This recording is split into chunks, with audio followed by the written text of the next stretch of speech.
Alhamdulillah, I'm very, very happy. Je suis très, très content parce que c'était pas facile et je suis très fier, vraiment très, très fier de pouvoir offrir ce trophée aux fans des Yanga.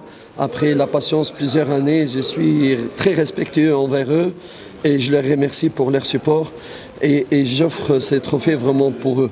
Et ça me fait un honneur à moi de pouvoir rendre heureux les fans de Yanga après 5 ans d'absence de trophée.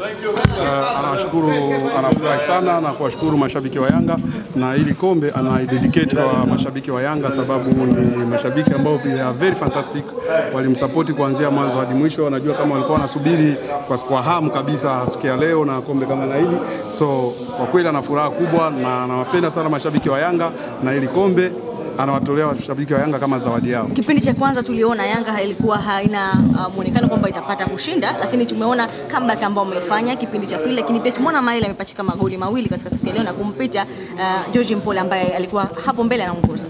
Le match premier mi-temps était un peu compliqué. La deuxième mi-temps, on a tout changé.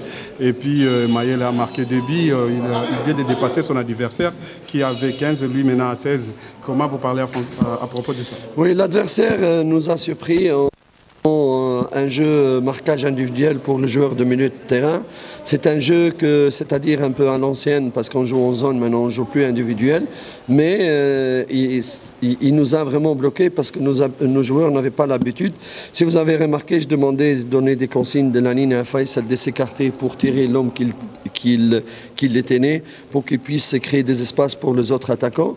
Et deuxième temps, on a encore analysé ces phénomènes aux joueurs et on leur donné des directives comment ils doivent se comporter, surtout en demandant aux joueurs de faire un pressing vraiment agressif sur leur défense qui perdait très vite la balle dès qu'on les pressait et aussi garder le ballon, le faire courir pour le fatiguer. C'est ce qui s'est passé et pour marquer plus de buts, c'est ce qu'il est arrivé. Kipindi cha kwanza timu pinzani walicheza kwa kukaba mtu kwa mtu. Na ndio maana unaona kama aliwaita hasa pale katikati, ndio maana ulikuwa unaona anaita kina Faisal kuambia wajitahidi kujitoa kwa wale watu, sababu wamecheza mpira wa kizamani wa mtu kwa mtu. Mpira wa leo watu hawachezi tena mtu kwa mtu, wanacheza zone. Sasa wao wakacheza ule mpira wa mtu na mtu, kutembea na mtu, basi kabidi Faisal na kina Ucho wawe najitoa kwenye mpira ule. Kipindi cha pili akawaambia, sababu hawa mipira yao mingi huwa inakufa, basi inabidi nyinyi mkera mipira miguuni, muwakimbize sana. Mkiwakimbiza sana tutapata nafasi ya kufunga magoli na mambo yatakuwa vizuri. Okay, mmecheza na Coastal Union na katika finali ya FA mnaenda kukutana na Coastal Union. Labda mmejipangaje kwenda? Mmewatathmini vipi Coastal Union katika ubingwa huo wa FA? On vient de jouer avec le Coastal Union et c'est la même équipe qu'on va jouer avec à la finale de FA. Comment vous les remarquez Comment vous les remarquez et comment vous les étudiez pour jouer la finale avec eux? Oui, le match d'aujourd'hui nous a donné une idée encore plus précise sur le potentiel de cette équipe. Ça va nous aider pour le match de finale. Mais ce n'est pas parce que nous avons gagné 3-0 aujourd'hui qu'on va en finale avec une supériorité mentale. On croit, non. On va continuer à être humble, à respecter l'adversaire et de les suivre de près et de loin et préparer la stratégie adéquate pour la finale. Parce qu'un match de championnat, ce n'est pas un match de finale. C'est tout à fait différent. L'approche, elle est tout à fait différente. Et on va préparer cette approche, bien sûr, entre nous.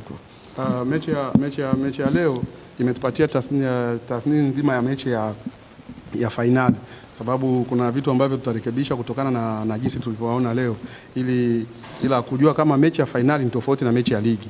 So ina maana tutakapoenda huku hatutaenda kwa kusema kama tumewadharau sababu tumewafunga goli 3 kwenye mechi ya ligi. Tutaenda kwa kuwaheshimu na kujua kabisa kama finali inacheza tofauti na mechi ya ligi. So tuna muda wa kujifunza vitu vingine, kuangalia jinsi ya kuwakamili tutakapokutana nao kule. Kosti wanatamani kulipa kisasi katika mchezo huo. Nyie hii haiwapi pressure kama benchi la ufundi la Yanga? Coastal Union veut se revenger à la match de finale là-bas. Et en tant qu'entraîneur, comment ça ne te donne pas une... Non, c'est normal, on a du respect, c'est normal. L'entraîneur, d'ailleurs, je le félicite pour la bonne prestation de son équipe cette première mi-temps. Je le félicite d'avoir arrivé à la finale et sortir une grande équipe comme Azam. C'est pas facile. Et rien que pour ça, il a tout mon respect. Et il a tout mon respect avec toute son équipe et on va se préparer cette finale avec beaucoup de respect à l'adversaire, mais avec beaucoup de confiance aussi. Anawaheshimu sana na kuwapongeza hata kwa mechi ambayo waliocheza leo. Sio kama ni timu mbovu, sababu imeenda finali tayari, ni timu kubwa sababu imetoa timu kama Azam. So ina maana tutajipanga kisawasawa kwa kwenda kukutana nao kwa kuwaheshimu, sababu ni timu nzuri na ni timu kubwa, sababu isingekuwa timu kubwa isingefika kwenye finali. Dorcas Company Limited ni kampuni inayojihusisha na vifaa vya ujenzi. Dorcas Company Limited tunadili na hardware, software, gypsum material. Pia tunadili na vitu vya decorations kwenye nyumba yako. Dorcas Company Limited tunauza wallpaper, rangi za aina zote na vitu vyote vinavyohusika kwenye nyumba yako. Ukitaja Dorcas unaweza kujenga na sisi tangu mwanzo wa nyumba mpaka mwisho. Tunapatikana Dodoma mjini, Kisasa, karibu na shule ya msingi Kisasa. Pia tunapatikana uwanja wa Jamhuri Dodoma, tunatazamana na geti namba 5. Kwa mawasiliano zaidi tupigie kwa simu namba 0743188292 au 0713467756. Pia tunapatikana kwenye mitandao ya kijamii: Facebook Dorcas Company Limited, Instagram Dorcas Company Limited. Dorcas Company Limited, kukuhudumia ndiyo fahari yetu.